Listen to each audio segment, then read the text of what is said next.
আমার ধুরাইয়া আক্তার হিমু, বাড়ি গাইনপাড়া। পিতার নাম মোহাম্মদ হাবিবুর রহমান হাবিব, মাতার নাম রুনা বেগম। আর এখানে কি জন্য আসছেন? এখানে আমি আসছি সাব্বিরে বিয়ে করবো, এই দাবি নিয়ে আসছি। কেন বিয়ে করবেন আপনি সাব্বিরকে? সাব্বিরের সাথে সাব্বির আমার সাথে 3 মাস ছিল। সাব্বির আমাকে 3 মাস শুধু ব্যবহার করছে। করার পরে এখন আমার নামে মিথ্যা অপবাদ দিচ্ছে যে আমি চরিত্রহীন, আমার স্বামী আছে, আমি দেহ ব্যবসা করি। আচ্ছা, ঠিক আছে, আপনি এরকম কোনো প্রমাণ দিতে পারবেন? হ্যাঁ, আমি যে বাসায় ছিলাম ওই বাসায় চলেন, ওই বাসায় সাব্বিরের জামা কাপড় আছে, আমার জামা কাপড় আছে, আমরা যে একসাথে ছিলাম। ওর বাড়ির থেকে নিয়ে যা বালিশ আছে, সব আছে, চলেন।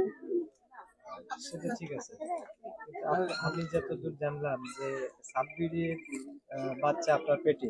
হ্যাঁ, এই সম্পর্কে আপনি কিছু বলেন। এটার সম্পর্কে এখন আমি রাজশাহী ওকে খোঁজার পরে, আমি ঘুমের ওষুধ খেয়ে ওকে খোঁজার পরে, ঘুমের ওষুধ খেলে তো পেটের মধ্যে কিছু থাকলে ওটা বের হয়ে যায়। খাওয়ার পরে আমার অনেক ব্লিডিং হচ্ছিল, আমি রাজশাহী থানাতে ছিলাম। পরে যখন বন্ধ হচ্ছিল না, ওখান থেকে আমাকে হাসপাতাল নিয়ে গেছিল।